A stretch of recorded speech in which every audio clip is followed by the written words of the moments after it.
ইব্রাহিম আলাইহিস সালামের পিতা অগ্নি উপাসক এবং সে মূর্তির সামনে মাথা নত করে মুশরিক। ডাক দিলেন, ও ইব্রাহিম। ইব্রাহিম আলাইহিস সালাম যথারীতি পিতার সামনে উপস্থিত হয়ে গেলেন। এইবার বললেন, সন্তান হে, ওই যে আমি মূর্তি তৈরি করেছি, বাজারে নিয়ে যাও। ইব্রাহিম আলাইহিস সালাম বললেন, বাবা আপনি যে কাজটা করেন এই কাজটা আমি করি না। আল্লাহু আকবার। এবার পিতা বলতেছেন, তুমি না করো, আমি তোমার পিতা, এইটা আমার রুটি রুজির একটা ব্যবস্থা। নাউজুবিল্লাহ মিন। কথা মিলিয়ে নিবেন। বাবার দোয়াই চেতনা আর বোনের দোয়াই, এই সব দেয়াই ইসলাম চলে না। ইসলামের একটা নিজস্ব গতি আছে না নাই? এই গতি আমরা চাই না ইনশাআল্লাহ।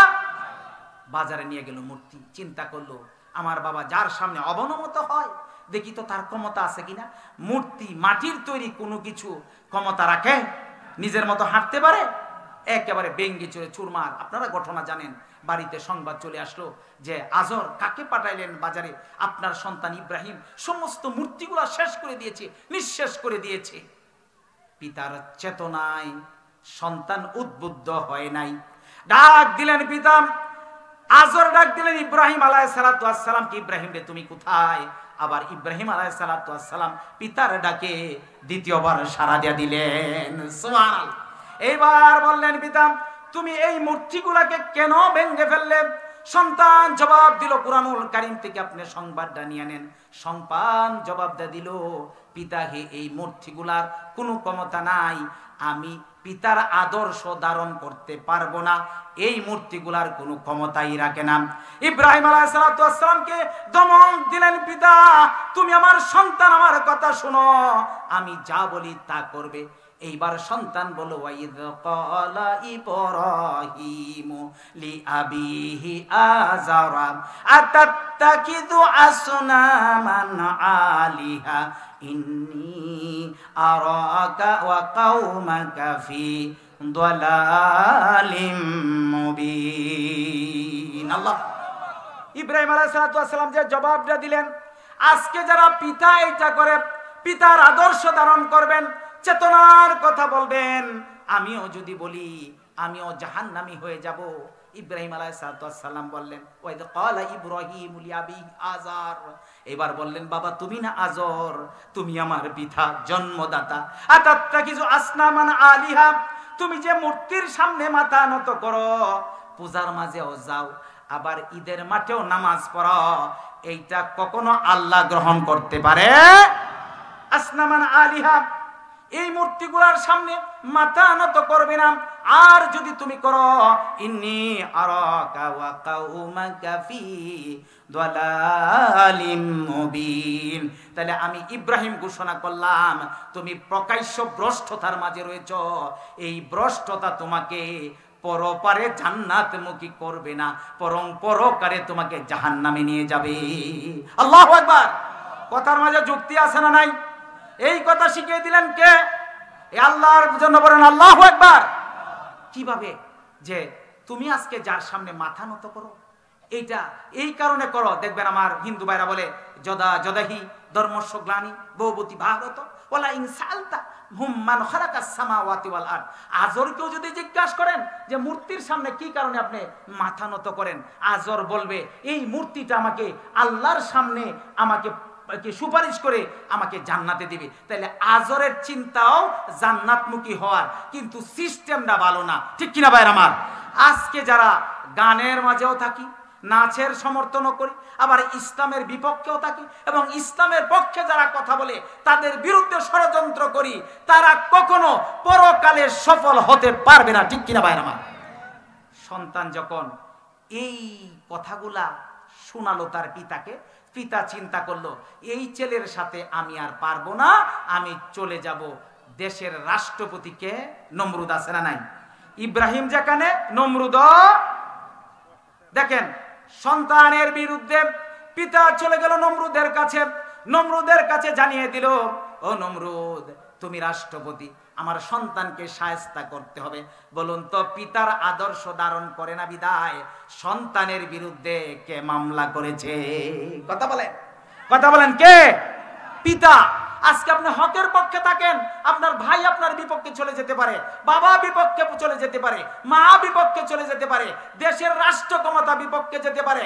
এদের পক্ষে থাকবেন না আল্লাহর পক্ষে থাকবেন? কে কে আল্লাহর পক্ষে থাকবেন? দুই হাত তুলে লাগে দেখাই, লিল্লাহে তাকবীর, লিল্লাহে তাকবীর। এই যে বলে আমার বাবা এই দলটা করতো, এইটা আমিও করি, নাউজুবিল্লাহ মিন যালিক। না, আমরা সবাই ইসলাম করি। শুনুন এবার কি ঘটনা ঘটল। রাষ্ট্রপক্ষের প্রতি যখন বিচার দায়ের করলো, নমরুদের কাছে সংবাদ চলে গেল, ইব্রাহিমের বিরুদ্ধে সমন জারি করা হলো।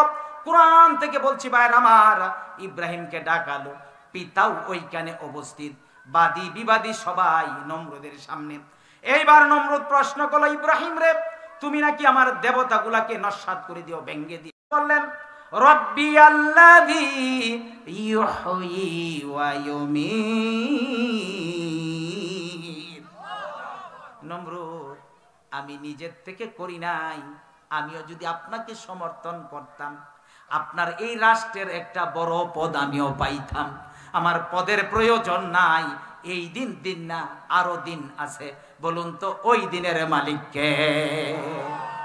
ইব্রাহিম আলাইহিস সালাম কত সুন্দর ভাষায় বললেন, তুমি শেষ হয়ে যাবে, কুল্লু মান আলাইহা ফান ওয়া ইয়াবকা ওয়াজহু রাব্বিকা যুল জালালি ওয়াল ইকরাম।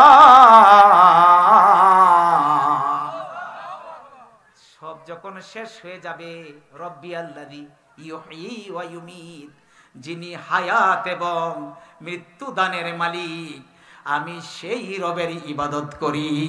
সুবহানাল্লাহ। কথাটা শেষ করতে পারে নাই। একদিক দিয়ে আজর দাঁড়ানো, আরেক দিক দিয়ে ইব্রাহিম, আরেক দিক দিয়ে হচ্ছে নমরুদ। এইবার নমরুদ বলল, কে রে দারোয়ান, প্রহরী কোথায়? তাড়াতাড়ি আমার খয়েতখানা থেকে দুইজন খয়েদিকে নিয়ে আসো। কারণ যেখানে রাষ্ট্রপক্ষ, তার জেলখানা আছে না নাই? জেলখানা থেকে দুইজন কয়েদিকে আনা হলো, জল্লাদকে উপস্থিত রাখলো। এবার ইব্রাহিম আলাইহিস সালামকে আবার নমরুদ জিজ্ঞাসা করলো, তুমি কি দেবতার সামনে মাথা নত করো? ইব্রাহিম আলাইহিস সালাম বললেন, না, যিনি হায়াত এবং মৌতের মালিক, তার সামনে আমি মাথা নত করি। এবার বলল, ইব্রাহিম রে, তুমি কি জানো না আমি হায়াত এবং মৌতের মালিক? নাউজুবিল্লাহ। ইব্রাহিম আলাইহিস সালাম বুকটাকে সোজা করে বাতিলের বিরুদ্ধে হুঙ্কার দেওয়া শুরু করলেন। বলেন আল্লাহু আকবার। রব্বি আল্লাযী ইউহয়ী ওয়া ইউমীত, একবার বলেছি, যিনি আকাশ এবং জমিনের মালিক, যিনি হায়াত এবং মৌতের মালিক, আমি তার সামনে আমার মাথা নত করি, অবনত করি। এইবার নমরুদ বলল, একজন কয়েদিকে আমার সামনে জল্লাদ জবাই করো। নাউজুবিল্লাহ। কয় না, ক্ষমতা থাকলে মানুষকে আয়না করে নিয়ে জেলখানায় দে এবং আবার জবা করে, এই রকম ক্ষমতাশীল এই দেশে আছে না নাই? কোথায় তোমার ক্ষমতা? যেখানে কথা বলছিলাম, একজনকে মুক্ত করে দিল, আরেকজনকে জবেহ করে দিল, আর বলল, ইব্রাহিম রে, তোমার কি এখনো বুঝে আসে না আমি হায়াত এবং মৌতের মালিক? এবার ইব্রাহিম আলাইহিস সালাম একটু চিন্তা করলেন, আহারে কি হলো, আমি আজকে দাওয়াত দিতে এসে, হকের পক্ষে কথা বলতে এসে, একটা মানুষ তো শহীদ হয়ে গেল। আল্লাহু আকবার। তার যদি ঈমান থাকে, তাকে শহীদ ঘোষণা করবেন কে? উম্মার এই কঠিন কষ্ট নবীরা কখনো সহ্য করতে পারে না। এইবার দাঁড়িয়ে রয়েছেন, আল্লাহ তাআলা বললেন, আলাইসাল্লাহু বিকাফিন আবদা সুম্মা জাআলনাকুম খলাইফা ফিল আরদি মিন বা'দিহিম লিনানযুরা কাইফা তা'মালুন। আমি আরশের মালিক, আরশে আজিমের উপর থেকে তাকাইয়া তাকাইয়া দেখলাম, নমরুদ তুমি কি কাজটা করেছ? কে দেখছেন? কথা বলেন, কে দেখছেন? জাতীয় সম্পদ, এই দেশের ষষ্ঠ সম্পদ হচ্ছে আলেম উলামারা, ঠিক কিনা ভাইরা আমার? এই আলেম উলামাদেরকে ফাঁসির কাষ্ঠে ঝুলিয়েছে, নিজের গলা দিয়েছে, কিন্তু বাতিলের সাথে মাথা নত করে নাই, ঠিক কিনা ভাইরা আমার?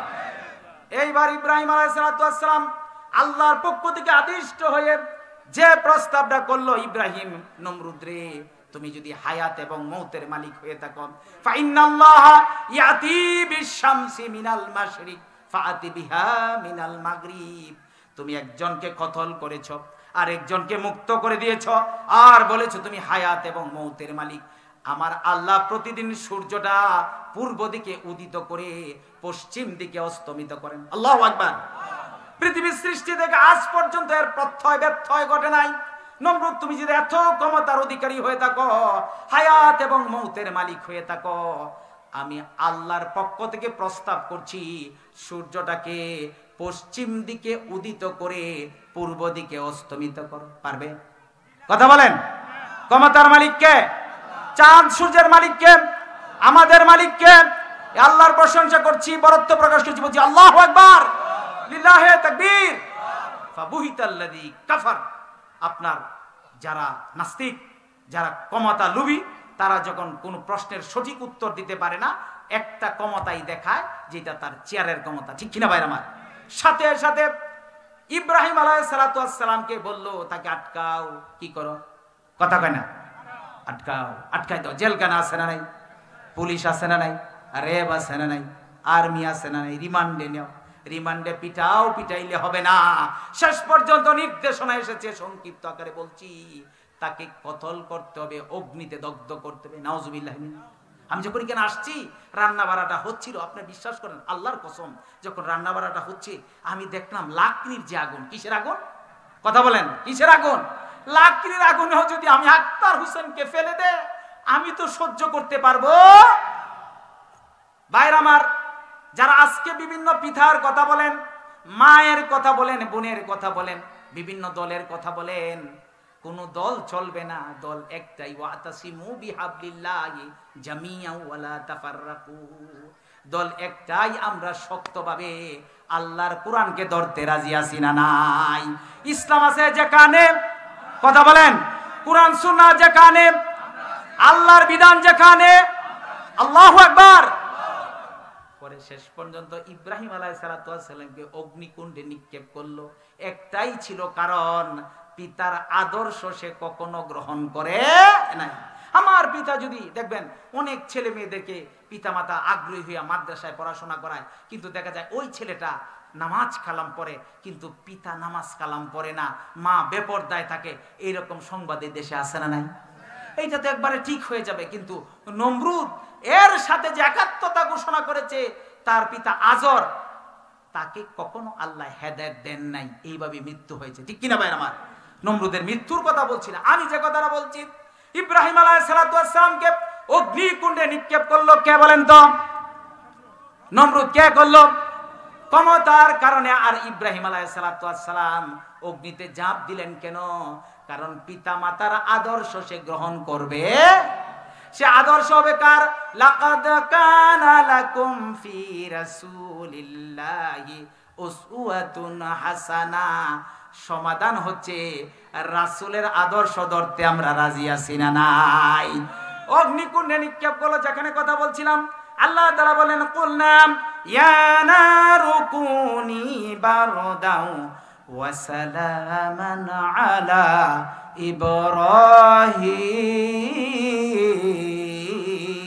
ইব্রাহিম। অগ্নি থেকে হেফাজত করলেন কে? আল্লাহ বলেন, আগুন রে তুমি কার? আগুন জবাব দিল, আল্লাহ আমি তোমার সৃষ্টি। আল্লাহ বললেন, আমার এমন একজন মাকবুল বান্দা আসতেছে, ইন্নী জাইলুকা লিন্নাসি ইমামা। আমি তাকে নেতা নির্বাচন করলাম, আর আমার নির্বাচিত নেতা অগ্নিকুণ্ডে নিক্ষেপ হচ্ছে। আগুন রে তুমি তার জন্য নাতিশীতোষ্ণ হইয়া যাও। আল্লাহু আকবার। আল্লাহ কি ঘোষণা করলেন? নেতা কি ঘোষণা করলেন? কথা বলেন, কি ঘোষণা করলেন?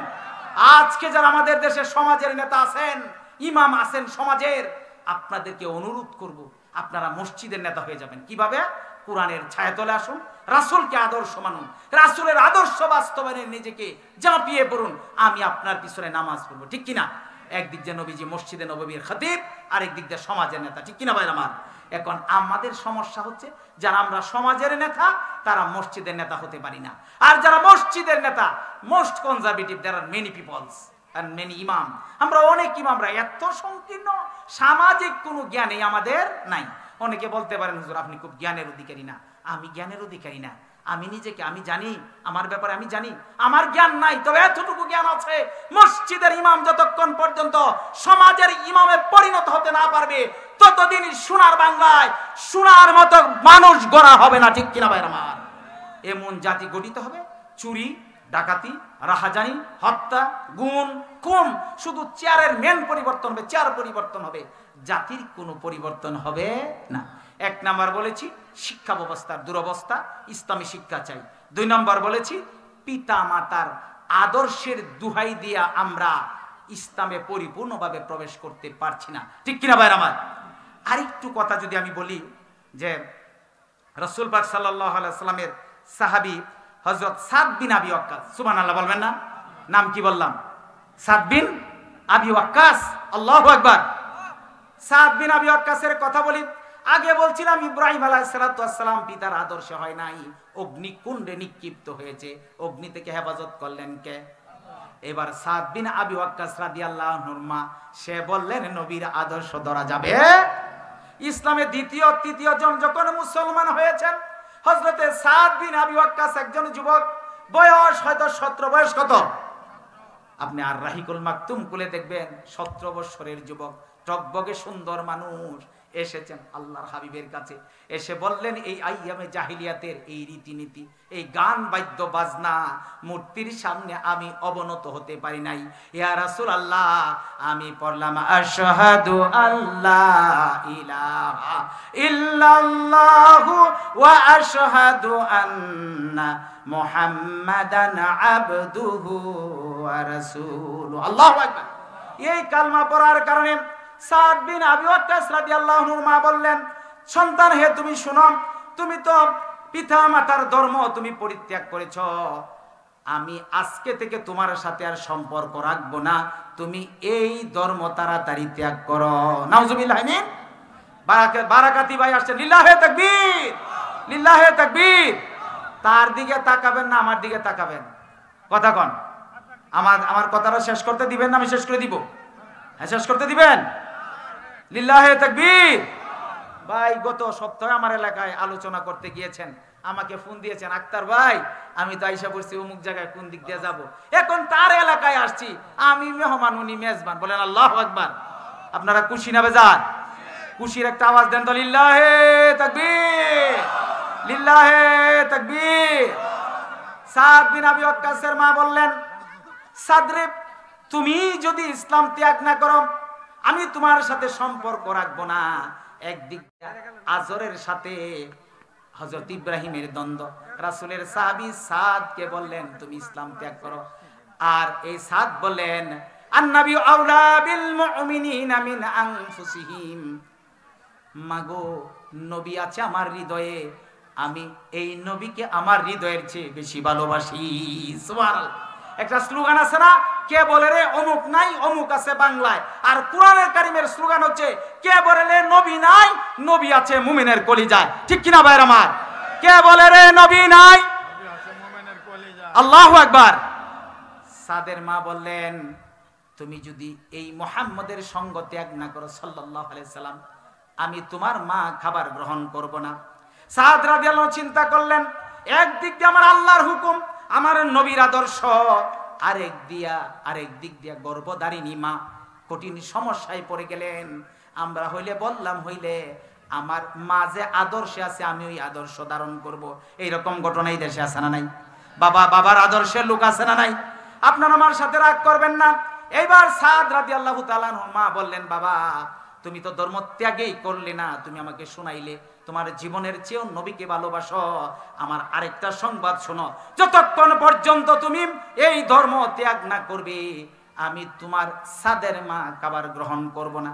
একদিন খায় নাই, দ্বিতীয় দিন খায় নাই, কণ্ঠা কি নব শুকিয়ে গিয়েছে, মা মৃত্যু শয্যায় শায়িত, মূর্ছ অবস্থা হয়ে গিয়েছে। সাদ রাদিয়াল্লাহু আনহু মায়ের শিয়রে দাঁড়ালেন আর চিন্তা করলেন, আমি কি শয়তানের পদাঙ্ক অনুসরণ করব না আল্লাহর অনুসরণ করব? বলেন, কথা বলেন, কার হুকুম মানব? হুকুম মানব কার? মার সামনে স্পষ্ট ভাষায় ঘোষণা করে দিলেন, মাগো তোমার মতো মা যদি না খেয়ে একবার না 100 বার মৃত্যুবরণ করো, আর আল্লাহ তাআলা যদি তোমাকে প্রাণ দেন, আমি সাদ কখনো ইসলামের ছায়া তল থেকে ফিরব না। সাদ রাদিয়াল্লাহু তাআলা আনহু এই ঘটনাটা আরশের মালিক এত খুশি হয়েছেন, আরশের মালিক আল্লাহ তাআলা কুরআনুল কারীমের আয়াতে কারিমা অবতীর্ণ করে ঘোষণা করে দিলেন, ওয়া ইন জাহাদাকা আলা আন তুশরিকা বি মা লাইসা লাকা বিহি ইলম ফালা তুতিহুমা ওয়া সাহিবহুমা। সাদরে শোনো, তুমি মাকে যে উত্তর দিয়েছো, ওয়া ইন জাহাদাকা আলা আন তুশরিকা বি মা লাইসা লাকা বিহি, এর কথা মানো নাই, মায়ের কথা মানো নাই, কারণ সে তোমাকে শিরিক যুক্ত ইবাদতে লিপ্ত করতে চায়, তার অনুসরণ করা যাবে না। ভাইরা আমার, বলুন তো কার অনুসরণ? আমরা অনুসরণ করব কার? হুকুম মানবো কার? আর আদর্শ হবে মুহাম্মাদুর। রাজি আছি তো সবাই ইনশাআল্লাহ? এই ইসলামে প্রবেশের 1 নম্বর বাধা হচ্ছে শিক্ষা ব্যবস্থা, 2 নম্বর বাধা হচ্ছে পিতামাতার আদর্শ, নাউজুবিল্লাহি মিন জালিক, আর 3 নম্বর আদর্শ হচ্ছে যে কারণে আমরা পারি না, এলো আমরা ধর্মহীন নেতার অনুসরণ করি,